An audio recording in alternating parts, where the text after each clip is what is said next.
बिस्मिल्लाहिर्रहमानिर्रहीम। अस्सलाम वालेकुम नाजरीन, आप देख रहे हैं कवरेज न्यूज़ HDTV और मैं हूं आपकी अपनी होस्ट आबदा खान, आपके अपने शो कवरेज के मेहमान में। नाजरीन, आज हमारे जो मेहमान हैं वो बहुत ही अच्छी शख्सियत, बहुत ही काबिल इंसान और माहिर कानूनदान जस्टिस रिटायर्ड ख्वाजा नवीद साहब। अस्सलाम वालेकुम ख्वाजा नवीद साहब, बहुत शुक्रिया आपके वक्त का। ख्वाजा साहब, आपने हमें वक्त दिया और कवरेज के मेहमान बने। ख्वाजा साहब, इंसाफ के बगैर ना ही कोई हुकूमत और ना ही कोई माशरा चल सकता है। कितना इंसाफ हो रहा है, आप क्या देख रहे हैं? इंसाफ हो रहा है वाकई में? देखिए जी, हमारे मुल्क में इंसाफ का कहना तो खैर बड़ी दूर की बात है। ये अदालतों में भी हमारे यहाँ जो है वो बेसिकली फैसले हो रहे हैं। जस्टिस रिटायर्ड अपना थे M.R. कयानी, उनकी एक किताब है अफकार परेशान, अंग्रेजी में उसका नाम है हाफ ट्रुथ।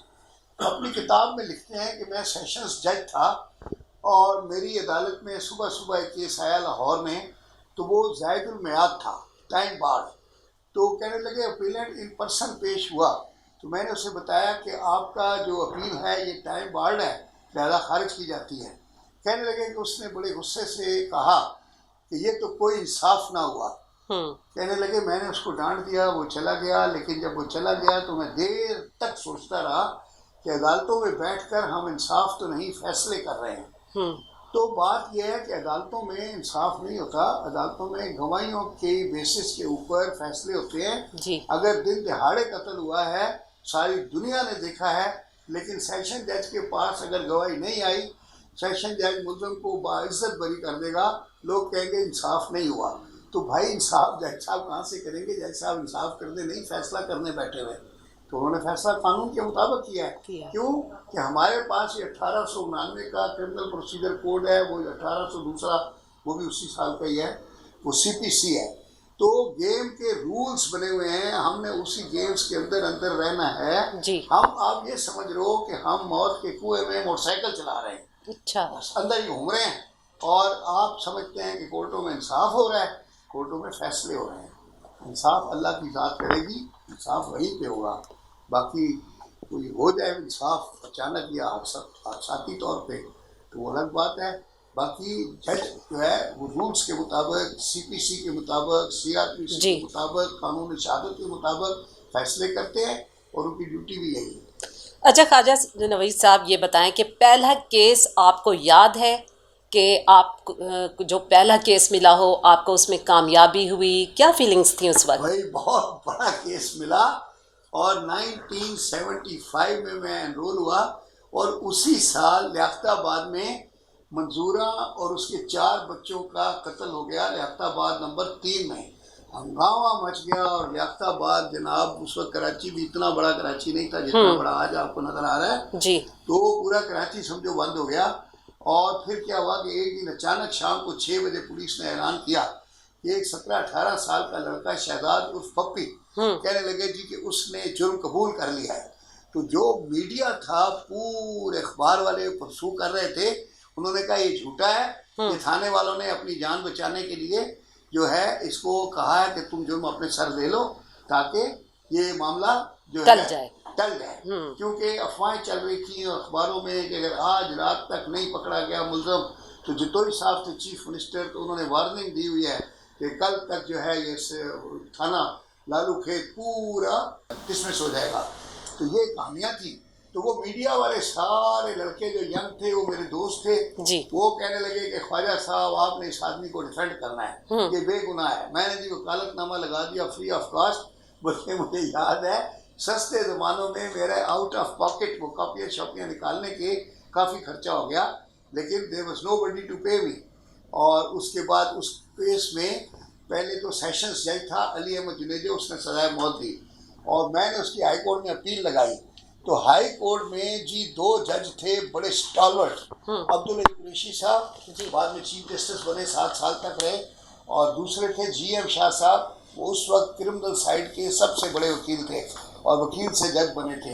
उन दोनों जजों के पास मेरी वो अपील की, दोनों ने वो अपील सुनी और अपील अलाउ कर दी। बस फिर जो अलाउ कर दी तो खुशी की बात तो जो है उसके तो आप हिसाब ही छोड़ देंगे कितनी हुई, उसके अलावा होते ही नहीं, वो भी बन गया। वाह माशाल्लाह। कि कोई ऐसा मुकदमा भी आया जिसको सुनाते हुए आपको दिली सदमा हुआ हो? सदमा नहीं, खुशी हुई। नहीं, कोई ऐसा फैसला कि आप समझ रहे हो कि ये ऐसे नहीं होना चाहिए था, इसके साथ इंसाफ नहीं हो रहा, या इस तरह का फैसला करके ना दुरुस्त कर दिया। दो सुनाता हूँ आपको।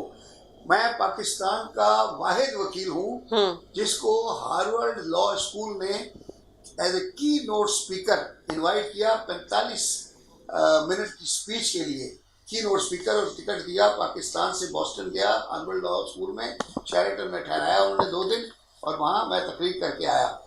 तो वहाँ पे एक तकरीर के अंदर होता है कि एज ए जज आप अपने कोई 2 वाक़यात बताएंगे जो आपके जजी के दौरान हुए हों। आपका भी ऑलमोस्ट वही सवाल है। वहाँ तो वो मैंडेटरी है कि आप अपनी स्पीच में देना होता है और फिर एक चीज़ और देनी होती है स्पीच के एंड में, मॉरल ऑफ द स्पीच, कि आप मैसेज क्या दे रहे हैं। 45 मिनट की स्पीच में 2 वाक़े भी सुनाने हैं। तो 2 वाक़े सुनाता हूँ आपको, बड़े मज़ेदार। एक तो क्या हुआ कि जब बेनज़ीर साहिबा का कत्ल हो गया, शहीद हो गई, तो कराची में बड़े हंगामे हो गए। तो ये पुलिस वाले को, मैं उस वक्त एज ए हाई कोर्ट जज पूरे सिंध के एंटी टेररिस्ट कोर्टों का वो था इंचार्ज जज, तो इनका रिमांड मेरे पास आता था। तो पुलिस वाले 150 बंदों को पकड़ के लेके आए रिमांड के लिए। मैंने देखा तो वो तो सारे फकीर फुकरा मतलब इस तरह के बंदे थे, पैरों में जूतियाँ भी नहीं। एक देखा मैंने, वो बिल्कुल लंगड़ा फकीर था। मैंने कहा ओए तुम्हें कहाँ से पकड़ा? कहता है हमको अब्दुल्ला शाह वादिस से पकड़ा है। तुम वहाँ क्या लेने गया था? कहता है हम उधर चरस लेने गया था। मैं चरस लेने गया था, फिर चरस मिली? कहता है नहीं। मैंने कहा मंगाऊं? कहता है हाँ। मैंने इन्वेस्टिगेटिंग ऑफिसर को कहा कि भाई ये किन लोगों को पकड़ लाए हो? हाईकोर्ट के जज को कह रहा है मुझे चरस मंगा के दो। मैंने कहा दिखाओ अपने कागज, कौन सी इन्वेस्टिगेशन की है तुमने? फाइल दी उससे, कुछ नहीं था उसमें। एक FIR की कॉपी जो पढ़ी भी नहीं जाती थी, पता नहीं, चौथी कॉपी कार्बन की, और एक लिस्ट थी मुलजमों की, ये 150 बंदों की, और कुछ भी नहीं था। मैंने कहा सारे बंदों को कि इनको पर्सनल बॉन्ड पे छोड़ दो। रिमांड देने से इनकार कर दिया। लेकिन अब आप सुनो, बंदों को मैंने क्या कहा? मैंने उनसे कहा कि देखो मैं तुम सबको अपनी जमानत पे छोड़ रहा हूँ, आप सब ने 7 दिन के बाद आना है। अगर कोई एक आदमी भी गैर हाजिर हुआ तो मेरी बहुत बेइज्जती होगी। तो मैंने कहा अभी तुम लोग सब अपना ये दस्तखत करो, और सारे छोड़ दिए। अच्छा जी, 7 दिन के बाद हमने सुबह हाजिरी ली। पहले तो पुलिस वाले को बुलाया कि भाई 7 दिन में क्या इन्वेस्टिगेशन करके आए हो? तो उसने कहा कि 7 दिन के अंदर कोई मुझे इन लोगों के खिलाफ गवाही नहीं मिली और लिहाजा इनको छोड़ दिया जाए। खैर मैंने उनको तो आज़ाद करने का हुक्म दे दिया। लेकिन हमने जब हाजिरी ली तो आप यकीन करना कि पूरे के पूरे 150 बंदे पूरे थे। बल्कि वो जो लंगड़ा फकीर था जो कह रहा था चरस मंगा के दो, आज वो भी नहा धो के आ गया और दूर से मुझे हाथ हिला रहा था। वो समझ रहा था जज मेरा दोस्त बन गया है। तो मैं उससे कहा हाँ हाँ मैंने तुम्हें देख लिया है। और उसके बाद एक तो ये वाक़या है। अच्छा, अब दूसरा वाक़या क्या था कि एक औरत, मैं हैदराबाद सर्किट कोर्ट में एज ए हाई कोर्ट जज गया। 5 फुट 9 इंच 10 इंच की औरत, बड़ी ग्रेसफुल, 40-45 साल की उसकी उम्र, और बड़ी खूबसूरत थी। मैंने पूछा कि बीबी आप कैसे यहाँ आई? कहने लगी कि सर मेरा मियाँ मर गया था और मेरी पत्नी 6 बेटियाँ थीं, तो किसी ने मेरी शादी एक बंदे से करा दी और मैंने कहा चलो बच्चियाँ पल जाएंगी, मैंने उससे शादी कर ली। कहने लगी पहले तो उसने काम ये किया कि जो मेरे पहले शौहर के पैसे थे वो सारे खा गया, और उसके बाद जब उसकी बुरी नज़र मेरी बच्चियों पे पड़ी तो मैंने कहा कि ये तो सैयद की बेटियां हैं, मैं ऐसा नहीं होने दूंगी। मैंने उससे तलाक ले ली। कहती है मैंने जब उसमें तलाक ली तो उसने क्या किया कि मुझ पर और मेरे भाई पर नवाब शाह में एक मजिस्ट्रेट की कोर्ट में प्राइवेट कंप्लेंट दाखिल कर दी कि मैंने इसको और इसके भाई को पुराने टायर कराची से भेजने के लिए 1 लाख रुपया दिया था और इन्होंने मेरे पैसे वापस नहीं दिए, और दोनों बहन भाई मेरी दुकान पे आए और आके मुझे धमकियाँ दी कि अब दोबारा पैसे मांगे तो जान से मार देंगे। तो मजिस्ट्रेट साहब ने 420 और 506 की कंप्लेंट रजिस्टर करके बेलेबल वारंट निकाल दिए बहन भाई के। ठीक है। और उसके बाद उन्होंने हाई कोर्ट में चैलेंज कर दिया। और वुड यू बिलीव कि हाई कोर्ट में 3 साल से वो पेंडिंग थी पिटीशन, और वो बेचारे सिर्फ हाजिरियां भर रहे थे। मैंने कहा बीबी आपका भाई कहाँ है? कहने लगी सर कौन भाई आजकल बहनों के साथ आते हैं, वो नहीं आए।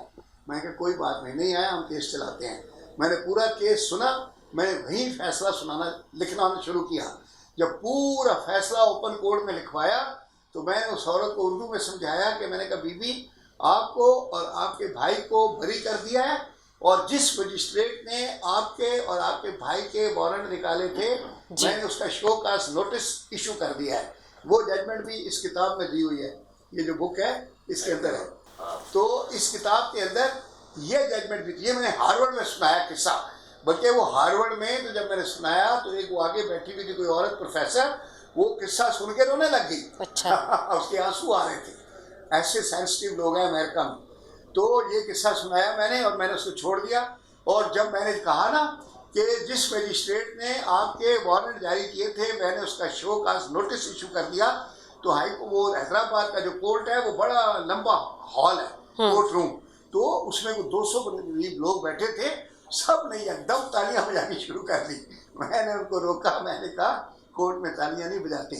तो ये 2 वाक़े आपने पूछा था ना कि कोई इंसाफ जिससे हो, ये 2 फैसले किए जिनसे मुझे बहुत खुशी हुई। और लास्ट में जो वहाँ बनाना होता है हार्वर्ड की स्पीच में, वो स्पीच अवेलेबल है, उस पर यूट्यूब पे भी है और मेरे पास CD भी है। तो उसमें मैंने ये मॉरल ऑफ दी वो उसका बताया स्पीच का, वो ये था कि जो मैंने फ़कीरों को छोड़ा, यहाँ लोग 10-10 लाख रुपए श्योरिटी देते हैं और भाग जाते हैं, अगली पेशी पे आते नहीं जी। मैंने किसी बंदे से कुछ नहीं, सिर्फ उनको कहा कि तुम्हारा जमानती मैं हूँ, अगर तुम नहीं आए तो मेरी बड़ी बेइज्जती होगी, ये मैंने जुमला बोला। पूरे के पूरे लोग टाइम पे आ गए। तो मैंने फिर उसमें मॉरल ऑफ द स्टोरी ये दिया कि if you give love and justice to the people, in return they give you much more than your expectation. कि अगर आप लोगों को मोहब्बत और इंसाफ दें कोर्ट में बैठ के, तो उसकी वापसी में लोग आपको आपकी तवक्कुआत से ज़्यादा इज्जत देते हैं। बहुत अच्छी माशाल्लाह आपने गुफ्तगू की। अब मेरा ये सवाल है कि अब जिस तरह आपने इस केस का भी जिक्र किया, खातून के साथ उसकी बच्चों के साथ ज़्यादती होने वाली थी तो वो अपने अलहदा हो गई। इस तरह के आए दिन केसेस जो है ना हो रहे हैं, ख़वातीन के साथ भी ज़्यादती होती है, बच्चों के साथ भी होती है। आप क्या समझते हैं इनको किस तरह रोका जा सकता है? मैं आपको बताऊँ, ये भी एक और ख्वाजा नवीद की अदालत चलाता था मैं। एक सर माँ बेटियाँ आई, तो क्या हुआ कि उसने बताया औरत ने कि उसकी 11 साल की बेटी थी एक, और उसने किसी से कहती है मेरी शादी किसी ने करा दी। उसका भी यही जुमला था कि मैंने कहा मेरी बच्ची पल जाएगी। वो जो आदमी था वो साइको आदमी था। वो क्या करता था कि रात को जब खाना वाना खा लेता था फिर पलंग पे बैठ जाता था, दोनों माँ बेटियों को खड़ा कर देता था जैसे मुलजिमों को कोर्ट में खड़ा करते हैं। फिर सवाल जवाब करता था, अगर कोई कॉन्ट्राडिक्शन या कोई सेटिस्फैक्ट्री रिप्लाई नहीं होता था तो उनको ठुड्डे मारता था। तो वो बेचारी औरत ने जब कहा कि सर हम दुआ करते थे कि सुबह जल्दी हो जाए, यार जब उसने कहा ये जुमला मेरे तो रोंगटे खड़े हो गए। मैंने प्रोग्राम को उधर ही रोक दिया, और कमाल शाह साहब थे उस ज़माने में IG। मैंने पब्लिक सर्विस मैसेज TV पे दिया IG साहब को कि IG साहब सारे कराची के थानों को ऑर्डर कर दें कि अगर कोई औरत रात को 15 पे फ़ोन करे कि उसका मियाँ उसको मार रहा है, आप पाबंद कर दें SHO को कि अपनी मोबाइल लेके लेडी पुलिस है या नहीं है, चाहे मर्द सिपाही हैं, आप लेके फ़ौरन वहाँ पहुँचें, दोनों मियाँ बीवी को गाड़ी में डालें, थाने ले आए। अगर उस लड़की के माँ बाप हैं तो लड़की को उनके माँ बाप तक पहुँचा दें, माँ बाप नहीं हैं तो लड़की को दारुल अमान पहुँचा दें। तो ये जनाब उस वक्त से मैंने एजुकेशन दी है सब औरतों को कि 15 पे कॉल करें पुलिस को उस और बर्वक्त इंसाफ दिया जाएगा। क्या था, आजकल पुलिस खुद जाती है 15 पे। अब तो और नंबर भी निकल आए हैं, कोई हेल्पलाइन औरतों की, लेकिन पहला नंबर मैंने तो 15 का दिया। बहुत अच्छा काम किया आपने। क्योंकि लोग ये समझते थे कि सिर्फ डाकू आए ना तो तब 15 पे कॉल करना है। मैंने कहा नहीं, शौहर मारे तो 1-5 पे पुलिस बुला लो, जबरदस्त, बेहतरीन। शौहर को फैंटी तो लगे। मौजूदा जो हुकूमत है उससे आप कितना मुतमईन नजर आते हैं? सर वो यही कहते हैं घबराना नहीं। नहीं, वैसे आप बताएं कि कितना आप मुतमईन हैं मौजूदा हुकूमत से? तो खुद बहुत अच्छा आदमी है, ऑनेस्ट आदमी है, लेकिन अफसोस से कहना पड़ता है कि एक तो उसके पास टीम नहीं है और फिर 3 साल हो गए हैं अभी तक वो टीम बना नहीं पाया। मतलब कैसी टीम चाहिए उनको? काम करने वाले लोग चाहिए। देखें, मुशर्रफ भी आया था, मुशर्रफ ने टीम बनाई थी जी, टीम बनाई, 7 साल तक डॉलर 60 रुपए का रहा, और उस शख्स ने चाहे जो भी आप कहें, मैं तो एडमायरर, और लोग कुछ कहें कि जी आइन तोड़ा, वो ये सब अपनी जगह है, लेकिन इस मुल्क में उसने 7 साल तक जो तरक्की की है, जो इंसाफ दिया है, जो खुशहाली दी है, आप यकीन करें मासियों के पास भी 3 मोबाइल हैं, जबकि इस मुल्क में मुझे याद है वो काला टेलीफोन जब मिलता था, हम दरख्वास्त देते थे तो वो कहते थे 7 साल बाद बारी आएगी टेलीफोन, और पूरी गली में एक घर में फ़ोन होता था और सारी गली को नंबर दिए होते थे कि जी इनके घर में कोई मौत फौत की इतला हो तो उधर देना, क्योंकि वो फिर हमें बता देंगे। यानी किसी के घर फ़ोन नहीं होता था। आज अगर घर में 4 मासियाँ हैं, उनकी बहनें बेटे, तो बेटे के पास अलग है, माँ के पास अलग है, अब्बू के पास अलग है, ठीक है ना? और मासी के पास 2 फ़ोन होते हैं, एक पे माली से बात कर रही होती है, दूसरे से ड्राइवर से। बच्चे सभी शरारती होते हैं बचपन में। मैं ज़्यादा ही था। आपकी कोई ऐसी शरारत जो अभी तक आपको याद हो और आप याद किया? वो सारी शरारतें मैं अभी तक रिपीट ही कर रहा हूँ।